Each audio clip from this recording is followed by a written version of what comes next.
Buenas tardes a todos, sean todos bienvenidos, bienvenidas a nuestro ciclo de charlas sobre magmatismo y sistemas petroleros. Como siempre decimos, nuestro objetivo cuando empezamos a pensar en estas charlas era mantenernos informados en época de pandemia, estar más conectados, generar una red, aprendiendo y normalizando conocimiento de este tema. Pero fundamentalmente, nuestro objetivo es prepararnos para lo que va a ser el simposio de magmatismo y sistemas petroleros en el marco del próximo Congreso de Exploración y Desarrollo. El mismo se va a llevar a cabo en Mendoza en noviembre del 2022.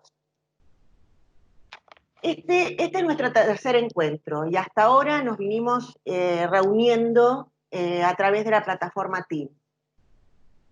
Ya para la próxima reunión, para la próxima charla, vamos a hacerlo a través de Cisco Webex, y las charlas estarán encuadradas dentro del ciclo de charlas de magmatismo y sistemas petroleros de la Comisión de Exploración y Desarrollo del IAPG. La próxima charla será el 13 de agosto del 2020, va a ser a las 16 horas, así que ojo que es una hora antes. Les va a llegar la invitación, el anuncio vía email, y van a tener un link de este tipo, donde van a poder, para inscribirse, llenar este formulario, ¿no? Para completar la inscripción, y automáticamente quedan inscritos.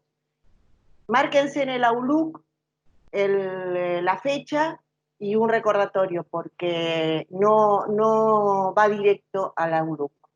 Y va a pasar como esta gente que algunos llega el día y se les pasa. Bueno, y ahora sí, pasamos a la charla de hoy,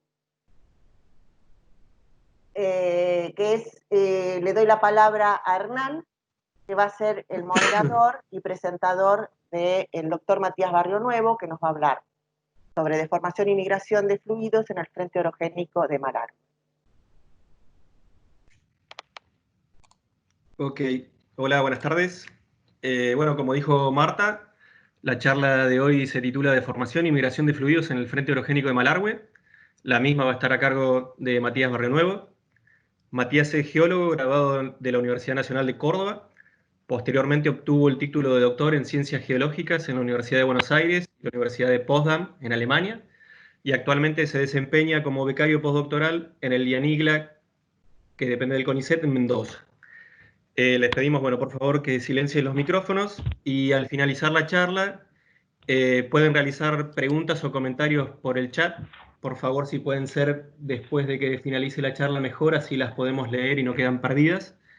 Y si no, si tienen ganas, pueden levantar la mano y les damos la palabra.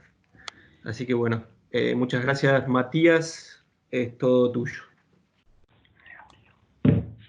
Bueno, muchas gracias, Hernán, por invitarme a participar. Así que, bueno, ahora les comparto la pantalla. Es raro ver esto de doctor, porque estrenando título. ¿Ustedes ven abajo a la izquierda, a la derecha, el cuadradito este de la charla? ¿No? ¿Les corta la pantalla o se ve la pantalla completa de la presentación? Ahí se ve completo, Bien, Matías. o sea que solamente a mí me parece eso. Bien. Bueno, la idea era mostrarles un poquito parte de lo que estuve haciendo para el doctorado. Y esto salió un trabajo que hicimos con Hernán, sobre todo, en Malargüe. Y bueno, estudiando un poquito la deformación y la migración, sobre todo de fluidos magmáticos, en el frente orogénico de la faja plebeya y correa de Malargüe. El trabajo lo hicimos con Laura Giambias y José Mezcua, que ellos me dirigieron en la beca, con Julieta Suriano y Ana Lozada, que son también parte del grupo, y Hernán de la Cali y Jorge Soto de Roche, que nos estuvieron dando soporte también y ayuda para hacer el trabajo este. Bueno, avanza, ¿qué pasa? Bien. Un poco el esquema de la presentación. Voy a arrancar primero dando un poquito la introducción donde estamos, donde está hecho este trabajo, el mapeo estructural que hicimos, después la parte de estructura del subsuelo. Después con esa información hicimos el modelado pseudo 3D Y ya después entrando a la parte de intrusivo y la relación con las estructuras, analizando un poco la cinemática de las fallas que afectan a los intrusivos, y después discutiendo un poquito cuáles son los controles en los intrusivos, los estados de esfuerzo asociados en el momento de la intrusión, y un poco la evolución tectónica y magmática del área. Entonces, nuestros objetivos tienen que ver con que la migración de fluidos en fajas plegadas y corridas se relaciona sobre todo a que haya estructuras que se puedan dilatar y moverse para que permitan la migración de los fluidos, y eso tiene un control importante por el estado de esfuerzo. Entonces, en este trabajo lo que quisimos hacer es evaluar la inversión tectónica de las fallas preexistentes en la zona, analizar también cuál es el control que tiene el campo de esfuerzo local, sobre todo, y las estructuras activas con respecto al desplazamiento de los intrusivos, diques y filones, y la migración de fluidos, y entender cómo varió este control durante el avance del frente de formación. Entonces acá voy a poner el puntero láser. A ver. Acá está. Bien, esto es agua botada del área donde estuvimos. Este es el anticlinal Malargüe, acá está Malargüe, ¿sí? Esto es el valle del Río Grande y esto es Cajón de los Caballos, como para tener una idea, Llancanelo. Y entonces, como para tener un poco de la parte geológica general, o sea, nosotros estamos en la zona de subducción normal, hacia el sur de la zona de flat slab, y lo que queremos ver un poco cuáles son los controles sobre la deformación andina, y tienen que ver un poco con la historia preandina, la presencia de estructuras previas y también los fluidos. Sobre la estructura, aparte la orientación que tienen. Bueno, nosotros estamos acá en la faja plegada y corrida de Malargüe, y la faja plegada y corrida de Malargüe se desarrolla sobre lo que fueron los depósitos de la cuenca neuquina, que es esta cuenca tensional de retroarco, que se desarrolla con las fases sin rift del Triásico superior tardío a Jurásico temprano, y se ven estos depocentros que están limitados por fallas normales, en general orientados norte-sur, noroeste. Hay algunas fallas también orientadas noreste, nor-noreste en realidad, y vemos acá en este es el área de estudio, este rectángulo que tenemos acá, la zona está entre el depocentro de Malargüe y Palauco. Acá tenemos algunos de los pozos ploteados con los que contamos la información, y en esta área estaba definido por trabajos anteriores sistemas de fallas principales, que en este caso son el sistema de fallas Palauco, donde vemos la falla de los Cerrillos, vamos a hablar más adelante, y acá la falla Malargüe. Bueno, claro, espero que no moleste acá, pero yo el cuadradito. Entonces, un poco para ver la historia estratigráfica, tenemos la etapa de sin rift representada por el precuyo en esta zona y la parte inferior del grupo cuyo. Después toda la etapa de subsidencia, y donde se desarrollan lo que nos interesa a nivel estructural, evaporitas y pelitas del grupo Mendoza, también de Aujilco. Se escucha, bueno, que son después niveles de despegue importantes durante la formación andina. Ya para el Cretácico superior tenemos el desarrollo de la cuenca Antepaís, que estaría indicando el inicio del levantamiento andino. Esto registraron los depósitos del grupo Neuquén y finalmente los depósitos ya de Antepaís de Malargüe sinorogénicos. Yo no sé si tengo un lag yo que no me pasa la filmina. Todavía no pasó, ¿no? Bueno. Para meternos entonces un poco en la faja plegada y corrida de Malargüe. Ahí. Bueno, ahí está. Entonces, hablamos recién un poco del levantamiento andino para el Cretácico tardío. Tenemos un evento que da extensión en la zona del retropaís, con desarrollo de cuencas de intraarco, y ya para el Mioceno la etapa principal de levantamiento. Para la faja plegada y corrida de Malargüe, es una faja plegada que involucra el basamento, la formación. Entonces tenemos fallas que afectan al basamento, que son algunas nuevas y otras reactivadas, que son fallas, o sea, fallas normales de la etapa de extensión, reactivadas durante la compresión andina. Y en general tiene que ver cuando la orientación era favorable para ser invertida. En esta sección acá vemos estas fallas cómo afectan el basamento, ¿sí? Y también se ve que hay una deformación, en general hay una deformación que progresa hacia el antepaís, pero tenemos etapas de deformación fuera de secuencia en el retropaís. Ya metiéndonos más un poco en el área donde estuvimos trabajando, acá estaría el frente de formación de la faja plegada y corrida Malargüe. Esta es la zona de estudio, acá tenemos la anticlinal Malargüe.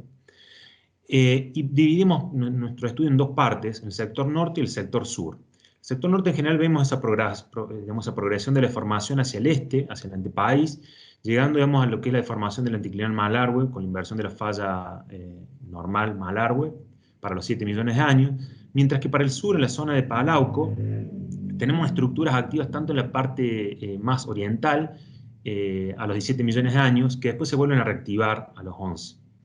Y aparte está documentado, que ya lo voy a mostrar más adelante, fallas activas que son rumbo norte-sur, en esta parte de la zona de Puesto Rojas y más al sur, y fallas oblicuas, que son fallas de desplazamiento de rumbo, en general noroeste sinestrales y noreste dextrales. Entonces, en la filmina anterior veíamos las dos secciones, estas dos secciones son lo que voy a mostrar ahora. Para la parte norte, acá tenemos la falla Malargüe, que se interpreta como una falla invertida, ¿sí? Que desarrolla todo este anticlinal Malargüe, que como vemos tiene un limbo dorsal que inclina muy poco y el otro está casi tumbado. Y para la parte sur, en general vemos que las estructuras tienen polaridades distintas. Para la zona de Palauco, en general usan hacia el este las estructuras principales, invertidas durante la compresión andina. Aparte tenemos fallas de piel fina que afectan la cobertura sedimentaria, como la falla Loncoche, que esta la estuvimos estudiando, ¿sí? Y que en general asumimos que despegan los niveles evaporíticos de Auquilco. Además, con respecto a la actividad magmática, lo que tenemos acá es que hay dos ciclos documentados, uno para el Oligoceno y el Mioceno medio, que es el ciclo Molle, tendría que ver con rocas de signatura de retroarco, que son estas que están acá con este patrón. Y después el Huincán, que son estas otras que vemos acá en gris, ¿sí? Acá tenemos Bogotá, que es el área donde estamos estudiando nosotros. En general, todas estas rocas tienen composiciones basálticas andesíticas, son las que tuvimos, los intrusivos que estudiamos nosotros. Y en esta zona tenemos un basalto, el basalto Coducho, que corresponde a la parte superior de Huincán, que cubre discordantemente los depósitos neógenos. Finalmente tenemos todo lo que es más hacia el este, el vulcanismo de Palleni. Con respecto a la actividad magmática, se sabe que en el área de los intrusivos son importantes reservorios fracturados, ¿sí? Pero que además afectan la maduración de la roca madre. Este trabajo de Spacapán muestran que hay dos pulsos importantes de maduración que tendrían que ver con estos dos pulsos, estos dos ciclos magmáticos que mencionamos antes, Molle y Huincán, ¿sí? Y aparte, bueno, en este ejemplo acá, en este modelo de Yuma y Llambias, también vemos cómo las rocas, los filones, son importantes como reservorios también de la cuenca. Más al sur, en la parte de Cajón de los Caballos, hay reservorios también asociados a rocas ígneas intrusivos, pero que en general no tendrían que ver con que hayan afectado la maduración de la roca madre, principalmente vaca muerta, por ejemplo, sino que estarían más relacionados al precuyo, como este trabajo de la cal. Entonces, tomando toda la información bibliográfica, haciendo un análisis de los datos de superficie y subsuelo, haciendo el relevamiento estructural del área, juntamos toda esta información, hicimos un modelado cinemático usando MOVE, y ahora es lo que les voy a presentar a continuación. Rápidamente, esto es en la zona de la cuesta de Chigüidos, que todos, o la mayoría que estuvo por esa zona, lo han visto, estos intrusivos que cortan ahí al lado de la ruta. Entonces, este es el mapa que obtuvimos del área. Acá de vuelta tenemos la anticlinal Malargüe. Y lo que vemos en general es, aflorando en superficie fallas de piel fina, como esta falla que es Loncoche, otras fallas menores, Pampa Amarilla y Casa de Piedra, ¿sí? Y después, a partir de la información sísmica que tenemos acá representada por este rectángulo azul, interpretamos unas fallas que no afloran, ¿sí? Pero que vemos la formación en el subsuelo, como los cerrillos. Aparte, algunos lineamientos bastante más oblicuos, que nosotros llamamos huemul, están alineados acá con la mina huemul, esta mina de uranio que está en la zona. Acá, no sé si se alcanza a ver en celeste, esto es en superficie aflora como un domo, que está cortando las rocas de Huitrín, pero que después, lo voy a mostrar a continuación, está asociado a un cuerpo que no aflora, pero se reconoce en la sísmica. Además tenemos acá dos cerros, Cerro Tronquimalal y Mirano, que son lo interpretamos como dos NEC alimentadores, todo este sistema de diques. Y como vemos de acá, todos estos diques acá en naranja, que irradian desde estos dos centros principales, ¿sí? Otra cosa a notar es que hacia el sur no reconocemos diques aflorando. Entonces, cuando haciendo el mapeo estructural, esta es la falla Loncoche, ¿sí? Estos son datos cinemáticos tomados en 3 puntos, uno al norte, otro en la parte central y otro al sur. En la parte norte lo que vemos es que además asociado a un splay de la falla esta, hay un intrusivo, ¿sí? En general vemos acá que el eje de contracción es más o menos este-oeste, acá puede ser este-noroeste, varía un poco, puede haber fluctuaciones, pero en general mantiene esa dirección. Para este caso, en este punto que tenemos acá, que es la mina Huemul, vemos acá que el plano de falla está afectado también, está intruido con un filón y está afectado por circulación de fluidos hidrotermales. Y también vemos impregnaciones de hidrocarburos en las rocas del grupo Neuquén, que son las rocas de caja de este intrusivo, ¿sí? Las rocas del grupo Neuquén están afectadas acá por la falla Loncoche, como vemos en esta imagen, ¿sí? Y en esta otra imagen acá, la última, está sacada desde este domo, lo vemos como un domo en superficie, mirando hacia el sur, ¿sí? Y se ven todas las capas como usan radialmente. Esto es lo que le comentaba hace un rato del intrusivo que no se reconoce, que no aflora. Pero contando la información sísmica que nos pasó la gente de Roche, se reconoce este intrusivo, ¿sí? Vemos acá como los reflectores en la zona cercana al intrusivo están todos plegados. Además vemos estos lineamientos que también se ven en los time slice, que después lo ploteamos acá en el mapa, que son bastante oblicuos, y que nosotros lo vemos que está alineado con la mina Huemul y con este intrusivo que llamamos Pampa Amarilla. Además, con respecto a la falla Loncoche, vemos que está cortando a las rocas de Huitrín y Chachao, y acá en violeta está Auquilco mapeado y estaría enraizándose más hacia el oeste, despegando en Auquilco. Galán y De la Cal estuvieron haciendo un trabajo más de detalle en la zona acá del intrusivo, ¿sí? Y ellos lo describen esto como un lacolito, ¿sí? A esto que vemos acá en la sísmica, como un lacolito, ¿sí? Que podría tener hasta 400 metros de espesor. Esto inclusive está cortado por este pozo acá, el PAX2, que atraviesan 100 y pico de metros de andesita. Aparte de esa información que teníamos la información de los pozos. Entonces, en una de las líneas arbitrarias, interpretamos que esta falla de los cerrillos, que ya había sido mencionada anteriormente, sería una falla invertida. Y eso lo vemos porque en el bloque colgante tenemos hasta 500 metros de espesor de precuyo, de los depósitos sin rift de precuyo, pero en el bloque yacente tenemos hasta 200 metros. Entonces interpretamos y nos permite la información de pozo más la sísmica acotar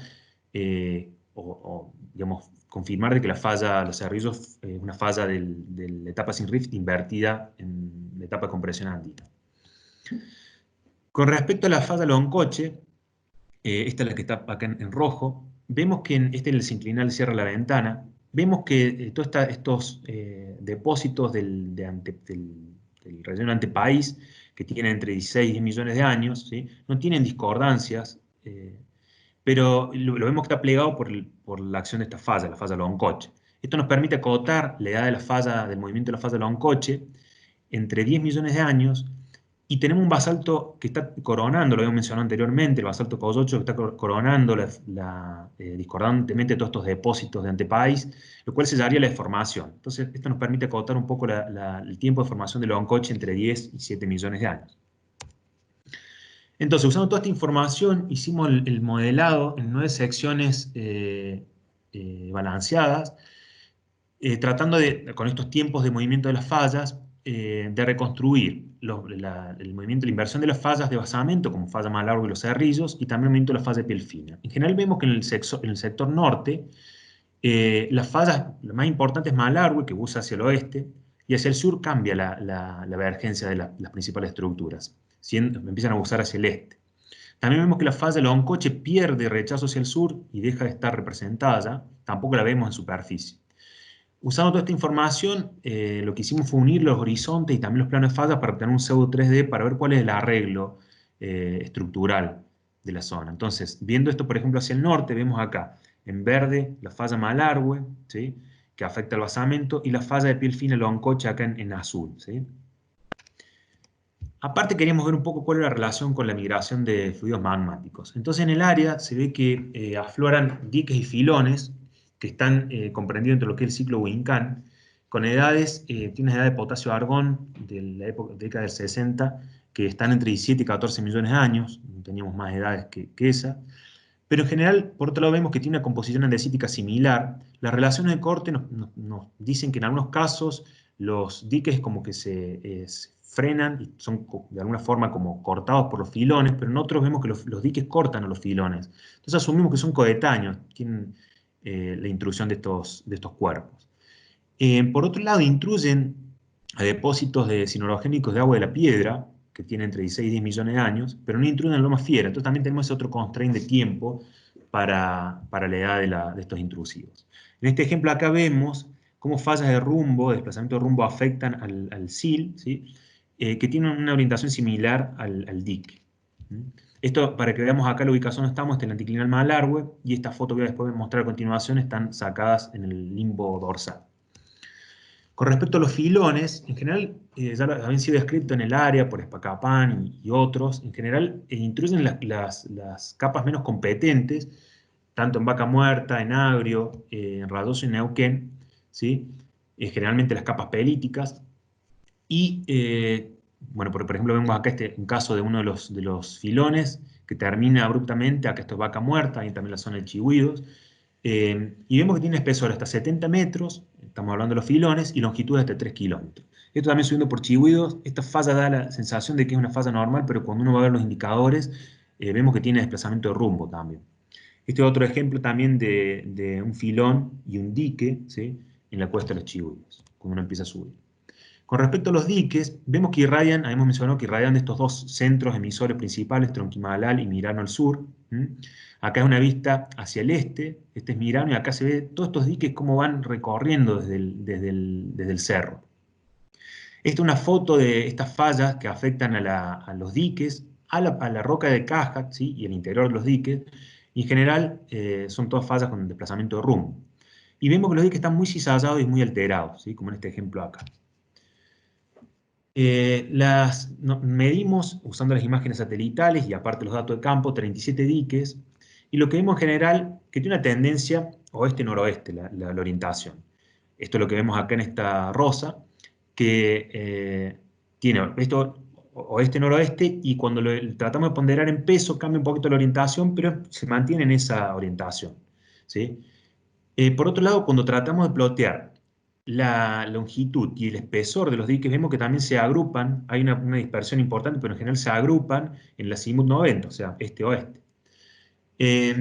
Por otro lado, quisimos ver un poco el tema de las edades de intrusión, ya lo hemos acotado un poco con las relaciones de corte con las unidades estratigráficas, pero cuando tomamos en cuenta la inclinación que tienen las capas en el limbo dorsal del anticlinal Malargüe, y derrotamos los bancos, o sea, los diques, los derrotamos siguiendo el buzamiento de las capas, ¿sí? Vemos que en general quedan más en la vertical, lo cual sugeriría que son preplegamiento. Matías. Tomando la información... Sí, ¿sí? discúlpame que te interrumpa, que hay bastante gente que dice que escucha muy mal. No sé los demás si han tenido algún problema similar o si están escuchando bien. Marta. No, yo escucho perfecto, no se corta. Sí. Sí, yo también escucho bien. Bueno, bien, no, ahí tenía justo dos casos, un caso de ruido y un caso que no escuchan. Pero bueno, Aparte, por ahí había mucha más gente, ¿no? el Se escucha cordobés que bien se también, acentuó. Se escucha Bueno, bien. listo, será porque viene de Córdoba la transmisión. No, por eso se me acentuó el cordobés y capaz que eso me hace que Bien, se entienda dale. menos. Disculpame, Matías. Está bien, está bien. Bueno, avisen cualquier cosa. Bueno, entonces, teniendo en cuenta la información que teníamos de los pozos del área, empezamos a ver cuáles eran los espesores acumulados, ¿sí? Aparentes, ¿sí? Y con respecto a la distancia de los dos centros emisores. Y vimos en general que hay una buena correlación con respecto al Tronquimalal y a Mirano, ¿sí? Hay algunos que quedan fuera de estos rangos, pero nosotros interpretamos que pueden estar asociados quizás con algún tipo de algún otro cuerpo alimentador que no está aflorando, ¿sí? Más al sur. ¿Sí? Habíamos dicho ya también que hacia el sur no afloran casi diques, o sea, los tenemos más concentrados en la parte norte. Pero como decíamos, en general están muy bien, hay una buena correlación con respecto a la distancia con estos dos centros emisores y lo que es cortado en los pozos. En la parte sur asumimos que, como no están aflorando diques, puede ser que todo esto que estos espesores ígneos atravesando los pozos puedan ser filones. Entonces, vinculando esto un poco con las estructuras, interpretamos entonces que la falla de Loncoche pudo actuar como un conducto magmático, ¿sí? Alimentador. Esto también había sido propuesto anteriormente. Y en general vemos que hay hay una asociación entre el movimiento de las fallas, ¿sí? Los filones, los fluidos hidrotermales que precipitan todos estos minerales, también la circulación de hidrocarburos, como vemos acá, ¿sí? Asociados a fallas inversas. Con los diques que tienen movimiento de rumbo también hemos visto que tienen alteración hidrotermal e impregnación de hidrocarburos, o sea que también son estructuras favorables para la circulación de fluidos. Sacando toda la información de las fallas que relevamos en los cuerpos estos, en general vemos de vuelta que hay una buena correlación con algunas fluctuaciones, ¿sí? En lo que son los ejes de acortamiento, ¿sí? En general tienden a ser este-oeste con algunas variaciones, ¿sí? Lo mismo he visto con la falla de Loncoche, nos daba en general este-oeste, con algunas variaciones, pero más o menos esa dirección. Hay algunos casos que nos dan cosas muy distintas, como el caso del dique 20 y el 7, ¿sí? Esto quizás tenga que ver con estructuras previas noroeste, por la cual se intruyen diques, o sea que los diques serían posteriores, quizás ahí, o quizás con desviaciones locales del campo de esfuerzo. Entonces, tomando toda esta información para ver cuál es el control en el emplazamiento de los diques, en general se asume que está muy influenciado por los estados de esfuerzo y las heterogeneidades corticales, ¿sí? En general se sabe que los diques se van a abrir perpendicular a la dirección de menor esfuerzo, al sigma 3. Y si estamos en un campo de esfuerzos neutral, donde no hay esfuerzos tectónicos actuando en general, a partir del cuerpo alimentador, van a tener una tendencia radial uniforme. Pero cuando hay un esfuerzo tectónico actuando, en general vamos a ver que los diques van a estar orientados siguiendo esa dirección del esfuerzo máximo horizontal. Para nuestro caso, lo que vemos acá, que esa dirección, que es más bien este-oeste, con algunas variaciones, ¿sí? Podría asociarse con el esfuerzo máximo horizontal.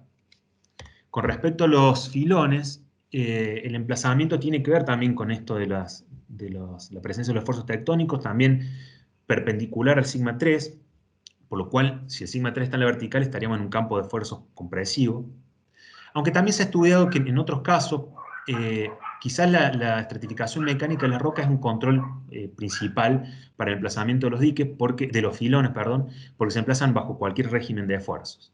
También, por otro lado, se ve, por ejemplo, hay una fuerte anisotropía vertical o cuasi vertical, ¿sí? Y vemos el filón acá intruido cortando toda esta anisotropía, o sea que acá el control principal es el campo de esfuerzo. Entonces, para nosotros en el área, o sea, vemos que los filones estarían asociados a fallas inversas, que estarían indicando este régimen compresivo. Los diques elongados este-oeste también nos indican que el esfuerzo principal horizontal máximo es este-oeste con estas variaciones, puede ser oeste-noroeste. Y esto concuerda con datos de Guzmán, que dicen que desde el Mioceno, en general, el esfuerzo horizontal máximo es aproximadamente este-oeste, con algunas fluctuaciones locales. Lo que sí, habría habido una permutación de los estados de esfuerzos para pasar de un estado compresivo con el sigma 3 en la vertical a un transcurrente con el sigma 2 en la vertical. Esto tendría que ver con que los dos valores son muy similares. El tema de migración de SILS relacionados a fallas inversas ha sido estudiado, por ejemplo, por Galland en la zona, un poco más al sur en realidad, y usando también modelos análogos. Y en general se ve esta migración de los SILS asociado con, en este caso, como un retro. Lo que vimos nosotros acá, vemos los filones asociados a la falla Loncoche en estas dos estaciones. Entonces, tratando de tomar toda esta información en cuenta, planteamos una evolución tectónica y magmática del área. Entonces, para la parte norte, entre los 16 y 10 millones de años, habremos tenido un campo de esfuerzos compresivo transcurrente, ¿sí? Lo cual permitió que se introdujeran los filones y los diques. Y esta alternancia, como decimos, tiene que ver con los valores muy similares sigma 2 y sigma 3. ¿Sí? Esto está planteado por Tabani y otros, como la paradoja sigma 2, que puede ocurrir mientras avanza la faja plegada del frente de formación, que haya estas permutaciones. Por otro lado, también interpretamos que las estructuras muy oblicuas, que veíamos ahí, que hemos llamado Wemul, podrían haber sido los cuerpos alimentadores que no se reactivarían porque están muy oblicuos, no se invertirían, pero sí podrían dilatarse para poder permitir la migración de fluidos magmáticos. Boll, para la parte de Atuel, propone en general que fallas de basamento también oblicuas habrían actuado como vías de migración de hidrocarburos y magmas. Para la parte sur, habíamos dicho que en general tenemos para esta época también deformación en la parte externa de la faja plegada, ¿sí? Y no tenemos diques aflorando acá, pero sí vemos todos estos filones, que nosotros interpretamos son filones, porque están cortados por los pozos, lo cual está indicando que un campo más bien compresivo. Ya para los días de los 7 millones de años, mientras avanza en la parte norte, por el avance de la deformación hacia el este, empieza la deformación de la actividad de la falla Loncoche, con algunos filones asociados, ¿sí? Se genera el sinclinal de cierre la ventana. ¿Sí? Pero para la parte sur tenemos actividad también en la falla de los Cerrillos y en la falla de Sierra Azul. ¿Sí? De los 7 a la actualidad, para la parte norte la deformación migra ya hacia la zona del anticlinal Malargüe con la inversión de la falla Malargüe. Y tenemos acá que los basaltos Tocoyocho cubren discordantemente lo que son todas estas rocas que están dentro del sinclinal de ventana, lo cual este es el constraint de edad que tenemos. Para la parte sur, asumimos un estado de esfuerzo transcurrente, y esto está documentado en la zona de Cajón de los Caballos por todas fallas de rumbo sinestrales noroeste y dextrales noreste que están afectando a volcanitas pliocenas. Esto ha sido, para calcular un poco el estado de esfuerzos actual, José Mezcua hizo un trabajo en la zona de Puesto Rojas, a partir de un ensayo de minifrac que había en uno de los pozos, y permitió estimar la magnitud de los esfuerzos. En general lo que tenemos acá, que el sigma 3, obtenido en este caso acá por la columna sedimentaria, perdón, el sigma 3, en este caso el esfuerzo principal mínimo lo tenemos por el ensayo de minifrac. El sigma vertical, que correspondería al sigma 2, está obtenido por la integración de los datos de densidad, son muy similares. Esto estaría explicando que en la actualidad también tenemos valores muy similares del sigma 3 y sigma 2 que podrían hacer que permuten, dando estos cambios en los campos de esfuerzo, de compresivos a transcurrente compresivo. Esto es un poquito lo que mencionábamos recién.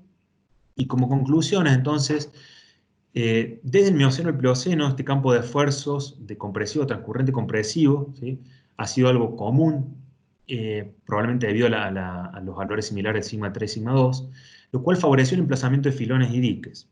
Esta alternancia entre estos regímenes de esfuerzos también favoreció la migración de hidrocarburos a través de estas fallas inversas y las fallas de rumbo que afectan a los intrusivos de la roca de casco.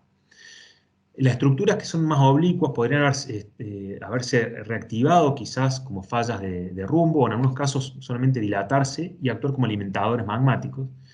Y todas estas estructuras incrementan la conectividad de los intrusivos, lo cual mejora su capacidad como reservorios. Muchas gracias por la atención, y por un lado con ISET por haber dado el soporte para hacer el doctorado, y a Roche por la información sísmica de los pozos. Muy bien. Buenísima la presentación, Matías. Muchísimas gracias. ¿Se entendió algo? Yo sí, porque participé del trabajo, pero no sé los demás. Ahora. No, a ver, yo quería agregar, y después pasamos a las preguntas. Como les dije, es que yo leo lo que pongan en el chat o el comentario, pregunto. Si quieren, levantan la mano para participar. Lamentablemente, quería remarcar el punto de la falta, ¿no?, de dataciones para el control, para entender bien la relación entre la deformación y los intrusivos, y que sería algo bueno que las empresas, que las petroleras, a la hora de explorar estos sistemas atípicos que son tan complejos, vean que vale la pena tener esa información, ¿no? Me parece que eso ya deja de ser meramente académico, y debería ser muy bueno tener esa información. Tenemos ahí un par de muestras, estamos esperando de Late Andes, a ver cuándo puedan llegar, a ver si tiran alguna edad. Vamos a ver qué pasa. Bien, bueno, acá esperame un cachitito, Octavio, que te ganó Ricardo Manoni ahí en el chat. Ricardo pregunta, Matías, ¿por qué los diques y los filones capas tienen la misma edad si los diques cortan a los filones capas en la cuesta de los Chihuidos? Claro, pero en algunos de los lugares veíamos que en general, a ver si le encuentro la imagen, que quedan como detenidos por los filones, que está bien que en 3D quizás acá esta imagen. Vemos acá que el filón parece estar cortando al dique. También estaba propuesto, creo, por Juan Espacapán, que podría ser como un alimentador, pero acá en este caso da la sensación que lo está cortando, ¿no? Bien. ¿Octavio? No, yo quería hacer una acotación. Bueno, primero felicitarte, Mati, muy buena la charla, me gustó mucho. No, quería Gracias. hacer un comentario sobre lo que estaban discutiendo de las edades y eso, que bueno, Juan Espacapán tomó algunas edades en la Sierra Azul y sacar un trabajo donde tenemos edades de los intrusivos y trazas de fisión para machar con el levantamiento. Y sorprendentemente dan edades muy parecidas. Así que también es una buena forma para controlar. Y con respecto a ese afloramiento ahí de la cuesta del Chihuío, sí, ahí parece que está cortando, pero siempre hay que tener en vista, ¿no?, la dimensión 3D, que Claro, por ahí los vemos separados, pero por ahí en otro lado lo está alimentando, ¿no? Y además por ahí sí. hablamos de diques y por ahí puede ser una lámina inclinada. Esto por abajo podría ser continuarse conducir. Entonces, pero bueno, pero muy bueno. Y también, bueno, con respecto a lo que vos decías, hay muchos laburos también ahí de Vanessa Araujo, Dimieri, en el Cerro Paloma Huida y en el Cerro Laguna Amarga, donde también explican un emplazamiento lacolítico a través de una falla inversa de bajo ángulo. Ajá. Nada, muchas gracias. Bien, gracias, Octavio. Bien, ahí Franco Bonano pregunta que si los intrusivos que mencionaste están datados. Bueno, es una pregunta en el mismo sentido, ¿no? Sí. Que yo creo que no me recuerdo bien, pero la edad de esa es en Pozo, ¿no? Está en el listado de Linares. ¿La de 17? Sí, No me acuerdo. creo que es una corona de un pozo. De última, después lo podemos terminar de chequear. Y bueno, Pablo levantó la mano, Borghi, supongo que está en el mismo sentido de la palabra. Hablo yo, sí. Mati, ¿cómo anda? Muy buen ¿Cómo andas, trabajo. Pablo? Tanto tiempo. Sí, respecto a los afloramientos de la cuesta de Chihuidos, qué es lo que está cortando qué, coincido con Octavio, hay que ver las cosas en una escala más grande. Se ve, viste, que hay deformación en varios lugares paralelas a las capas, hay de Ujú. esos diques que están desplazados y podría ser que lo que estás viendo en esa foto también sea deformación paralela a las capas y no sabemos dónde está la otra parte del intrusivo que sería más arriba, digamos, del dique, Claro. cómo era. No vemos, tenemos un pedacito que vemos del afloramiento. Y después Ujú. te quería preguntar, hiciste mención al trabajo de Escapapán, de Juan, de dos pulsos de maduración que podrían relacionarse a dos pulsos magmáticos, unos molles, que también es el oligoceno, digamos, que también llamado palauco, digamos, Ujú. hay un lío de nomenclaturas, y el otro mioceno, que es donde vos enfocaste tu trabajo. Sí. Em, Y mencionaste el cambio. ¿Vos pensás que esos dos pulsos están asociados a dos pulsos miocenos, digamos? ¿Estás pensando cambiando esa historia o es que el oligoceno no lo registraste? ¿No tenés ninguna información, digamos, ninguna pista de la etapa extensiva en tu área de estudio? No, claro, o sea, acá digamos, también los constraints que tenemos de edades son bastante acotados para esto, ¿no? Por eso nos quedamos con esta parte miocena, pero el oligoceno no hemos visto en esta zona, eh, digamos, esta etapa extensional que se propone. Eh, no sé si era por ahí tu pregunta. Sí, sí. Mi pregunta es si tenés registro, alguna evidencia de esa etapa extensional o de esa propuesta de etapa extensional que vos mencionaste como Molle, Ujú. que, No, que te puedes, solamente estás viendo la etapa compresiva mioceno, claro, en esta pero parte tampoco sí. descartas lo otro, digamos, tampoco tenés evidencia como para descartar. No, viste, está Eh, bastante, claro, discutido esto, ¿no? De las etapas ahí como de extensión y compresión desde el Cretácico. Eh, sí, sí, pero sí, no, en esta parte no. Por lo ok, menos lo que vimos nosotros no. listo, Bien. gracias. Oscar Mancilla. Sí, buenas tardes. Felicitaciones, Matías, por la exposición. Me Gracias. pareció muy, muy interesante. Tengo dos preguntas. Una es, vos hiciste bastante hincapié en la vergencia distinta que hay en las fallas entre la parte norte, o sea, la falla de Malargüe, con la zona sur de la zona de Palauco. Esta geometría, esta vergencia, ese cambio de vergencia, primero el origen, digamos, ¿qué es lo que motiva ese cambio de vergencia? La otra pregunta relacionada con esto de las vergencias es si tiene alguna implicancia en el tipo de intrusivo, digamos, la composición de los intrusivos, la distribución de los mismos. Esa es una pregunta amplia. Y la otra pregunta va dirigida a ver si las alteraciones que se ven, sobre todo ahí en los intrusivos del Valle del Río Grande, que son los que realmente le dan la importancia como reservorio, además de las fracturaciones, la gran alteración que hay de la roca, si le están encontrando la vuelta a ver si esto se está debiendo a distintos ciclos magmáticos, alteraciones hidrotermales posteriores, ¿a qué se podría llegar a deber? Bien, o sea, para la primera, el tema de la polaridad, nosotros creemos que tiene que ver con que son fallas de la etapa sin rift, fallas normales. En este mapa, a ver.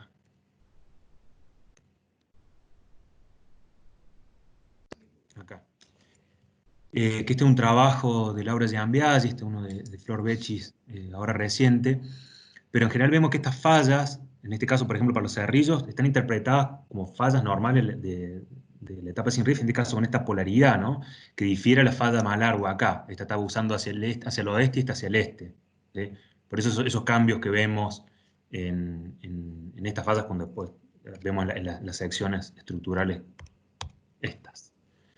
No hemos visto, digamos, cambios composicionales en los intrusivos. O sea, a ver, la falla, los cerrillos al sur no está aflorando, nosotros no la identificamos en superficie.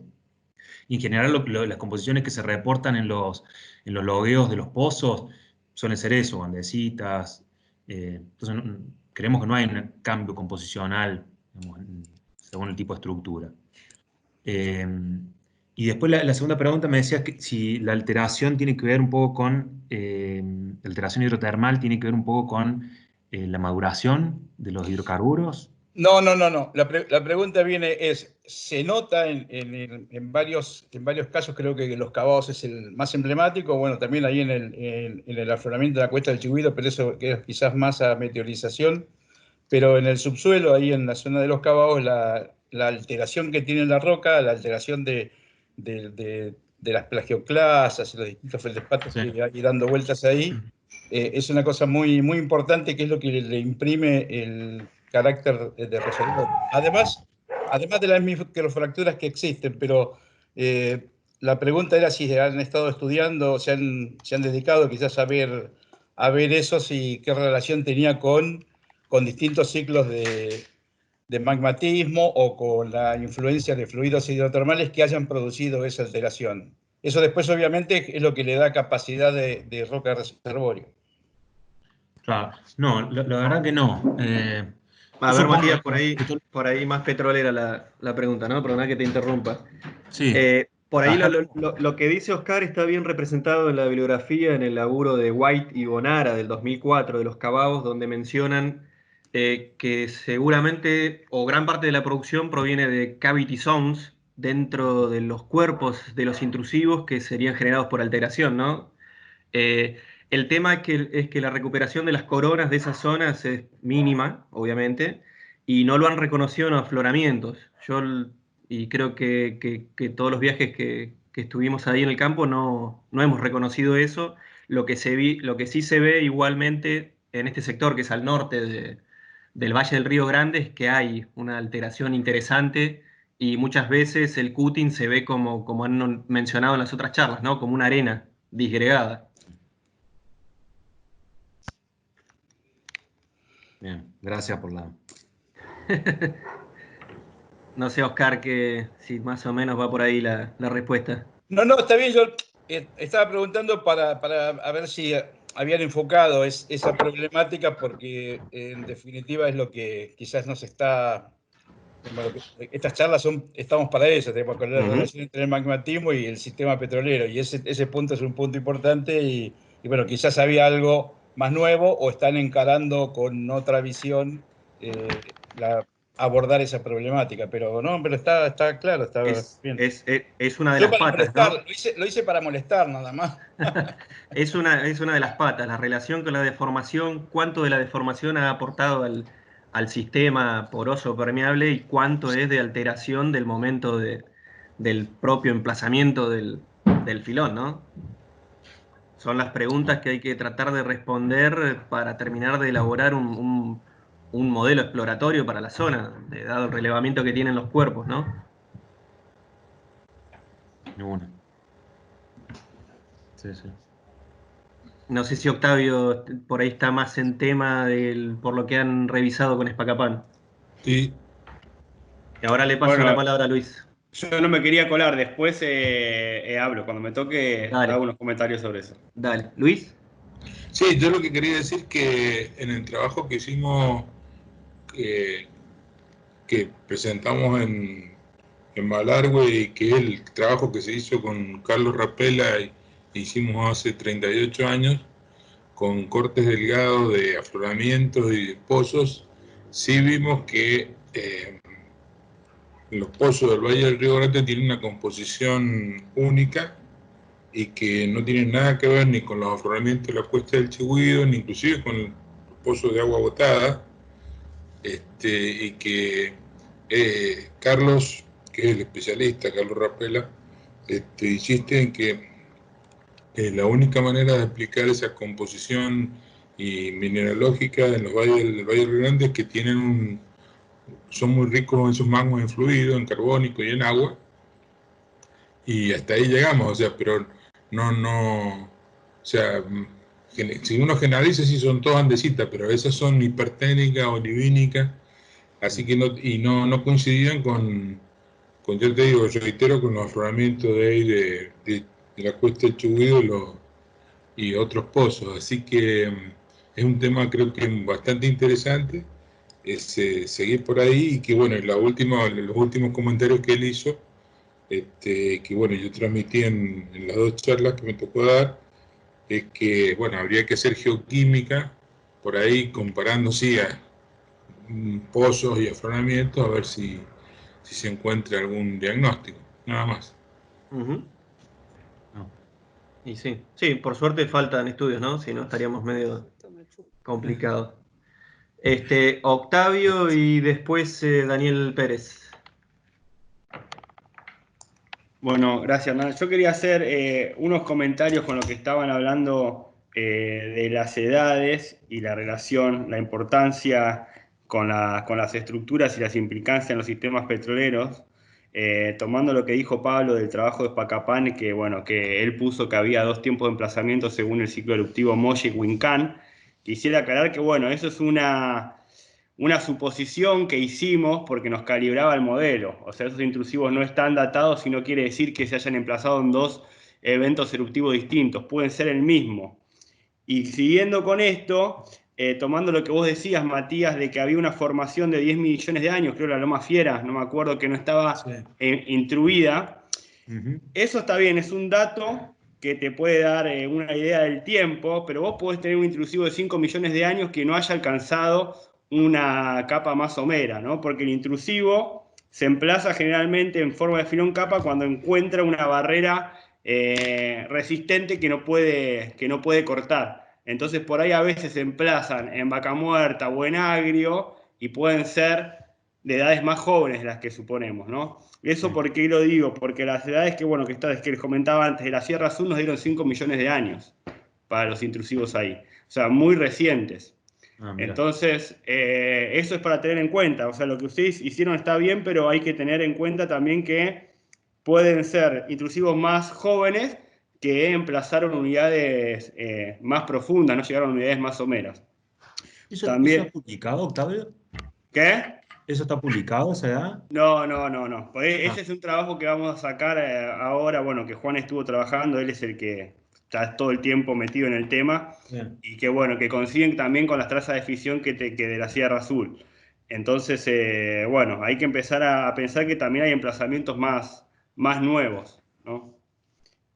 Bueno, y relacionado al sistema petrolero, que la importancia del emplazamiento con las estructuras es que si nosotros sabemos los periodos de levantamiento, que para la zona están más o menos bastante acotados, tenemos y suponemos que los intrusivos promueven la generación, tenemos los tiempos de generación y expulsión de los hidrocarburos, que eso en los modelados del sistema petrolero es muy importante, ¿no? Porque te va a dar el timing de generación, expulsión y la carga de posibles trampas. Así que bueno, como para decirle a Oscar que es importante esto para ver cuándo fue la generación, expulsión y migración, si como bien dijo Matías, los intrusivos pueden ser vías de migración. Así que nada más eso y no molesto más. Gracias. Gracias. Bueno. Daniel Pérez. Bueno, primero gracias Matías por la charla, la verdad me gustó mucho. Quisiera hacer dos aclaraciones sobre lo que preguntaba Oscar y lo demás. La porosidad de las zonas alteradas de las rocas ígneas no pasan del 2-3%. Un filón típico puede tener hasta un 4% y en un caso excepcional el 5%. Lo que hace es el sistema fracturado generarle una porosidad adicional, pero fundamentalmente generarle una permeabilidad altísima. No conozco yo filones que produzcan de zonas alteradas. Los filones de los cavados, los filones de todas las rocas ígneas del sur de Mendoza y de Neuquén producen en las zonas de falla, o sea, aledaño a la zona de falla. Cuando no está la falla, no rampea el filón o no está la falla, sencillamente no producen, lo cual no indica que no sea el reservorio, o sea, que no esté el petróleo dentro de este 4 o 5%, pero si no hay fracturas que lo comuniquen, no hay producción de petróleo. Es un punto. El segundo punto es lo que planteaba recién Octavio. Hay también una propia dinámica de generación y de migración del filón, que es el filón el que madura la roca vaca muerta o agrio, que es casi todo, el 99% produce de filones de vaca muerta de agrio, que produce una migración que se llama corta, en el cual el mismo filón es el que madura, y el mismo filón, al ir enfriándose, después vuelve a tomar la zona que maduró y la expulsión de vaca muerta, y que es independiente de la posición en la cuenca, porque en el Río Grande no tendríamos vaca muerta en zona generadora para los pozos que producen.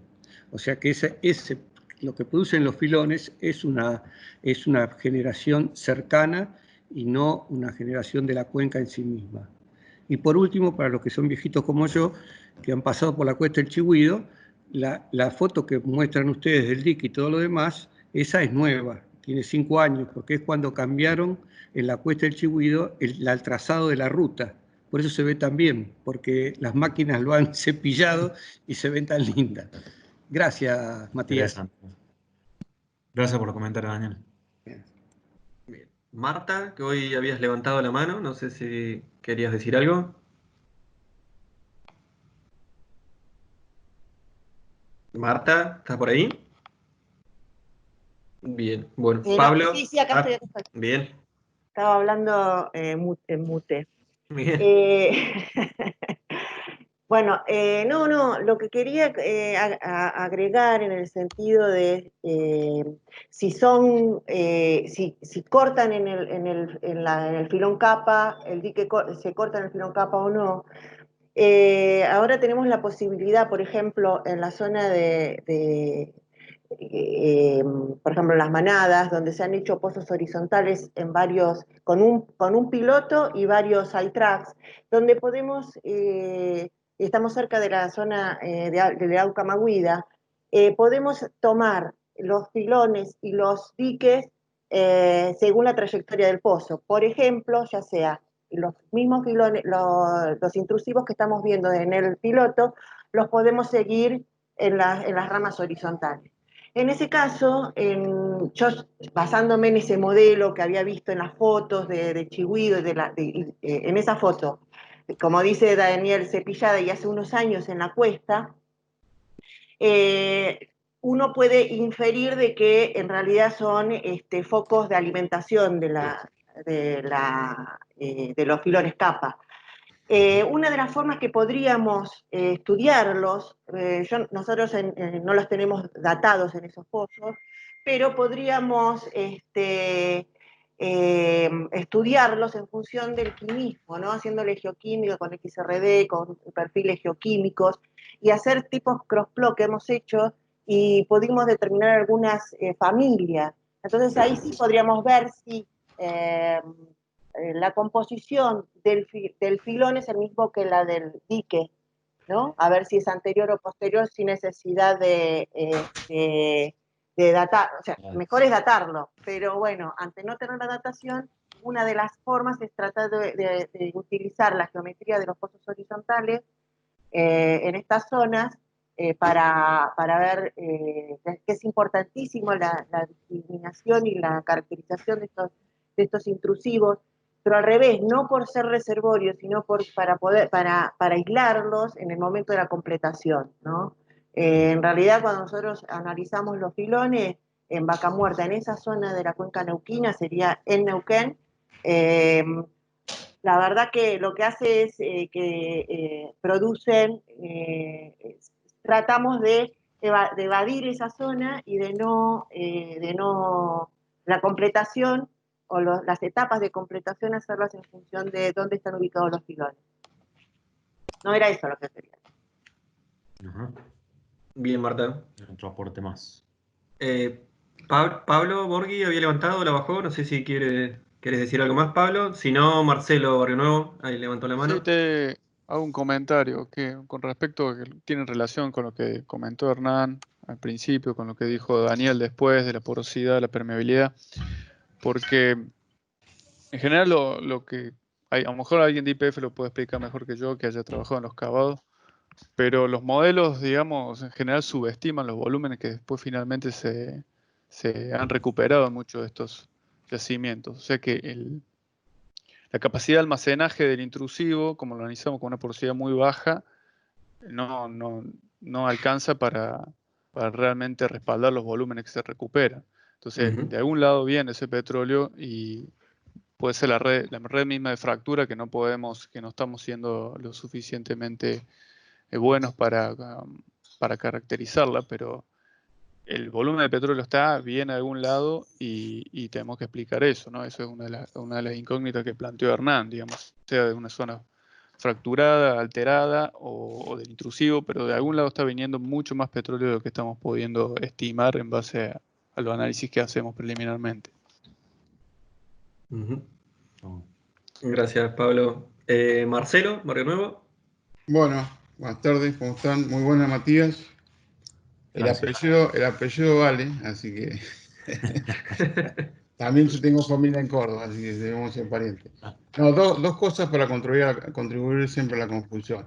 Una cosa muy importante con respecto a la geoquímica en volcánica es que en algunos casos, para ver filiaciones así con magma, lo que se menciona más que nada es el tema de trabajar con elementos traza, no con elementos mayores. Cuando se hace análisis geoquímico de las rocas volcánicas, lo que se la trabaja mucho es con trazas, y ahí empieza a haber un montón de gráficas, gráficas que ayudan a entender filiación arco, filiación intraplaca, etc. Y después una cosa que me parecía importante que me comentaba Daniel Pérez, porque en realidad estas rocas, que cuando se intruyen en diques o filones, tiene un comportamiento frágil en realidad, y es muy importante lo que mencionó él, porque la relación de la cocina, cuando se calienta la roca, y la misma dique o filón, que es un comportamiento, pasa a tener un comportamiento frágil. Ahí mencionó Daniel el tema de la porosidad de fractura, que sí es menor siempre a 2-3%, pero lo que es importante es entender cuánto matriz se genera cercano a la falla, y eso es lo que uno podría sospechar que puede volumetrear, porque lo más importante en estos diques es o paso de casualidad y lo encuentro, o lo busco, pero ¿cuánto estoy buscando? ¿Cuánto quiero encontrar? Sería la pregunta, y cómo lo puedo volumetrear y cuántos pozos puedo disponer después, que un poco cuando dio la charla vos, Octavio, Adrián mencionó un poco cómo volumetreaban y cómo hacían reservas. Entonces, por eso, estos dos puntos para mí es importante en la parte geoquímica. Lo digo más que nada porque hemos hecho muy intentos con elementos mayores que las herramientas pueden definir en los perfiles, pero nunca puedes definirlo en la parte de elementos traza, que son los que se usan mucho en geoquímica de rocas volcánicas. Y lo otro, el de volumetría que dice Daniel, me parece importante porque siempre uno intenta saber cuánto tengo en la fractura y cuánto tengo en la matriz, y son todos los cálculos que se tienen que hacer para saber volumetría para producir, digamos. Así, bueno, excelente la charla y un aporte muy bueno en faja plegada, que la surmendocina siempre fue muy compleja para mucha gente, y un aporte muy bueno. Gracias. Gracias, Marcelo. Ricardo Manoni. Yo quería hacer un comentario con respecto a temas de las rocas ígneas, con la experiencia que tuvimos en la década de 20. Se escucha muy bajo, Ricardo. No sé si te podés acercar al micrófono. Perdón. Ahí está, perfecto. Le decía que después de más de una década de ver Cutin y coronas de intrusivos ahí en la zona, es verdad que el tema de la fracturación es incuestionable. Nadie va a negar que la fracturación tiene un peso enorme en cuanto a la producción de reservorios en esas andesitas. Pero al ver el Cutin y en algunos casos también en las coronas, en algunos casos los trozos de Cutin eran, por más chiquito que fuera el Cutin, eran trozos de roca, de andesita, y en otros casos eran los minerales sueltos. Y eso solo con fracturación me parece que es muy difícil lograrlo. Seguramente hay, o porque la composición es distinta, que es el comentario que hizo Luis Rebori, o porque es un filón que por efecto de reactivación de la fractura tiene efecto hidrotermal y puede tener alteración. Y eso se ha visto, tanto en Cutin como en corona se ha visto. En las coronas también, algunas coronas exudaban, típico de las fisuras que tienen, ¿no? Por eso exudaban. Y en otros casos directamente chorreaban porque tenían oquedades. Entonces, difícilmente sea un proceso único de fracturación, sino que además de la fracturación, que está fuera de discusión, creo que nadie va a discutir eso, debe haber un efecto de alteración. Además, hemos visto mucho, tanto en corona como en Cutin, rocas ígneas que en composición no eran tan distintas, pero sí en tamaño de grano. Hemos visto desde fenocristales y cristales macroscópicos y muy bien cristalizado, hasta microcristalino y hasta fanítico. Entonces, evidentemente, hay un fenómeno no solo de tamaño de grano, que es producto de presión y temperatura, sino seguramente de un efecto o que la composición es distinta o que hay alteración posterior o póstuma que hace que sean diferente la composición, que tal cual lo decía Luis y Rapela. Sí. Bien. Gracias, Ricardo. No sé si han quedado, a ver, una mano nueva levantada. Marilú.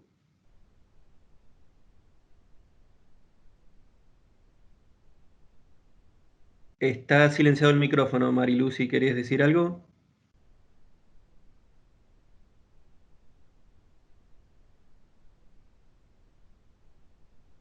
Hola.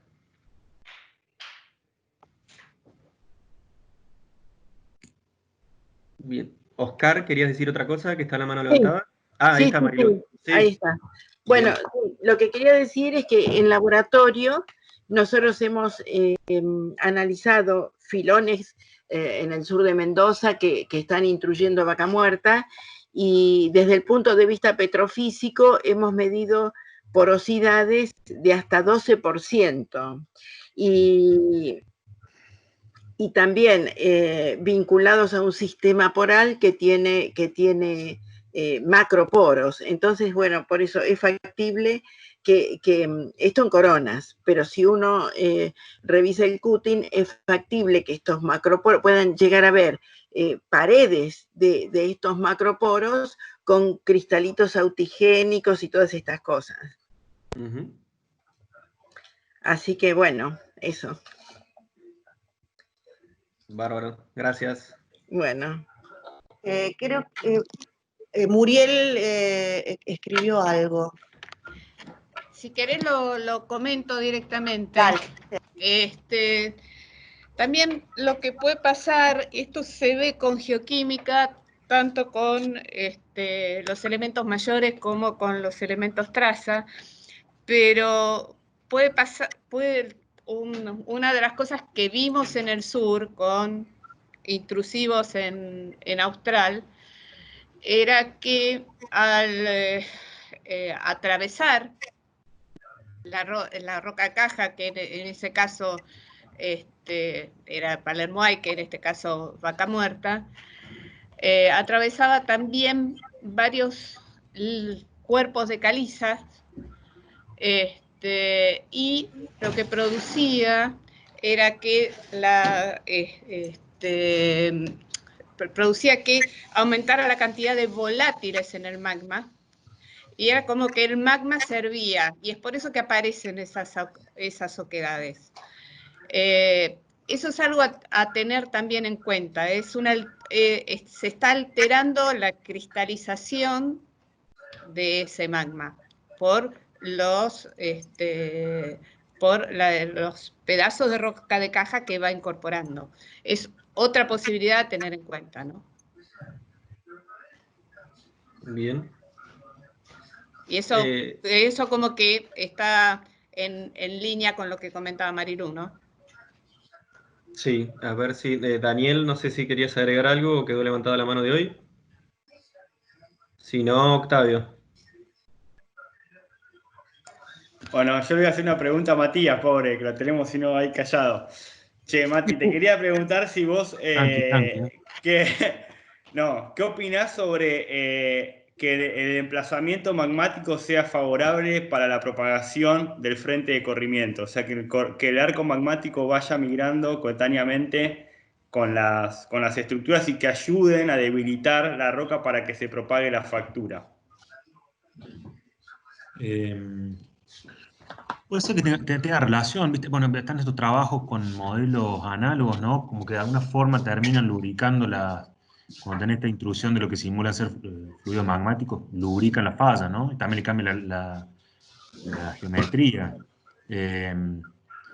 Y por otro lado también, estaba pensando en estos trabajos de Maggie, que muestra bajo cortamiento podés tener migración de hidrocarburos muchos kilómetros, ¿no? Con respecto a donde tenés la fuente magmática. Entonces, como que está como muy asociado también, ¿no? a la deformación, en este caso hemocompresiva, a partir de láminas inclinadas, lo que sea. La migración de los fluidos magmáticos y la deformación.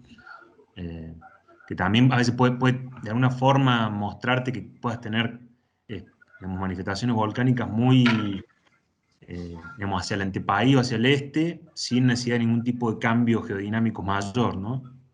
Claro, claro, por eso te preguntaba justamente ahí, bueno, por el volcán Chachahuén, una explicación que da Key y Ramos justamente que el corrimiento migró tanto hasta el antepaís porque el magmatismo debilitó las rocas, favoreciendo la propagación de la fractura. Y algo que a nosotros siempre por ahí vos sabés que en el campo siempre nos genera confusiones, qué intrusivos son previos a la deformación, cuáles son coetáneos y cuáles posteriores, ¿no? Porque hay algunos que a veces parecen que están fracturados, pero por ahí son fingers ¿no? Son tipo dedos del propio emplazamiento magmático. No sé ustedes si tienen alguna metodología o cómo hacen para diferenciar los intrusivos pretectónicos, sintectónicos y posttectónicos.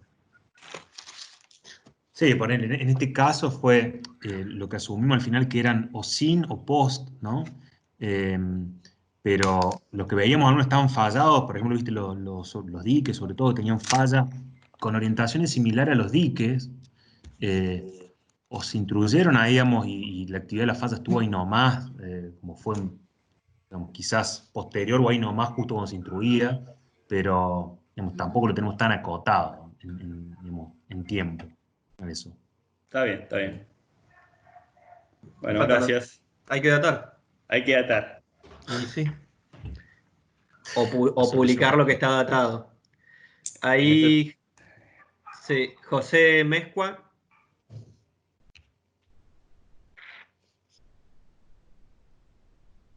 ¿Está silenciado? No sé, bajó la mano ahí. Desapareció. Hola, ¿me escuchan José. ahí? ¿Sí? Sí, bueno, yendo un poquito a lo que comentaba recién Octavio, a su pregunta, es un tema súper complejo, sobre todo en zonas como el frente ahí de la faja de Malargüe, que pareciera que tiene varios eventos de formación superpuestos y magmatismo casi durante todo el Cenozoico, digamos. Y es difícil incluso darse cuenta de si son pulsos separados de magmatismo o si el magmatismo fue cambiando con fuente distinta, aporte desde el arco, desde la intraplaca.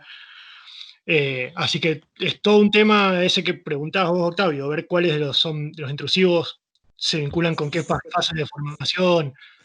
Y bueno, como decían, una de las claves sería poder datar más, armar una buena base de datos de la cronología magmática de la zona, complementada con geoquímica. En general, como te comentaba Mati, nosotros nos basamos un poco en las relaciones de campo, sobre todo trabajamos con información de superficie, más algo de subsuelo cuando tenemos, pero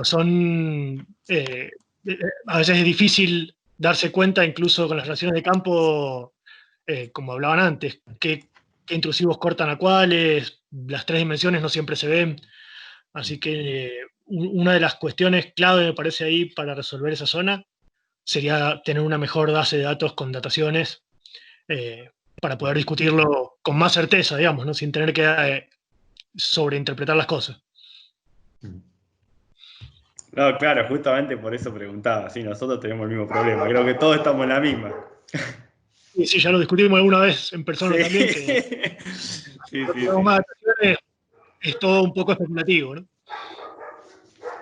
Ah, está bien, hay que datar, hay que datar. Palito.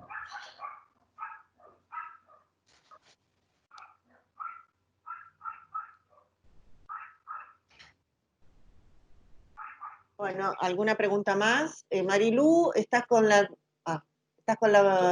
mano arriba o te quedó abierta? No sé. Ya Ok. estaba. Bueno, gracias Matías, gracias a todos por participar. Creo que ya no hay más preguntas, por lo menos en el chat tampoco. Agradecemos la presentación, estuvo muy, muy interesante, a los que nos encanta la parte estructural. Y fue, la verdad, que una inmersión en ver cómo están distribuidos los distintos eventos. Bueno, nuevamente les quería recordar que... A ver. No sé si ven esto. Nuevamente les quería recordar que las próximas charlas van a ser no en esta plataforma, sino en la plataforma del IAPG. Así que, bueno, los esperamos para la próxima charla, que va a ser la del doctor otro Barrio Nuevo, Marcelo Barrio Nuevo, que nos va a hablar de las rocas volcánicas del grupo Choyoy como reservorio de hidrocarburos en el yacimiento 25 de Mayo y Medanito Sudeste. Va a ser el 13 de agosto, recuerden que es a las 16 horas. Y la inscripción es como cuando ustedes hicieron, no sé si alguno ya participó de los seminarios de Vaca Muerta, se van a inscribir de la misma manera. De cualquier manera, tienen el mail de contacto de nuestro simposio, si quieren cualquier duda y si necesitan las presentaciones en formato PDF, se las podemos enviar por mail, los autores que lo puedan compartir. Tenemos para compartir la de Luis, la primera charla, y la segunda charla de Octavio. Y después, no sé si Matías nos puede compartir su charla en PDF y las vamos a distribuir a medida que las vayan solicitando. Sí, totalmente. Bueno, muchas gracias. Los esperamos el jueves 30 y vamos a seguir trabajando sobre esta línea que es tan interesante y siempre pensando en buscar excelencia en los trabajos que se presenten en el próximo Conexplo del 2022. Que tengan buena tarde y cuídense mucho.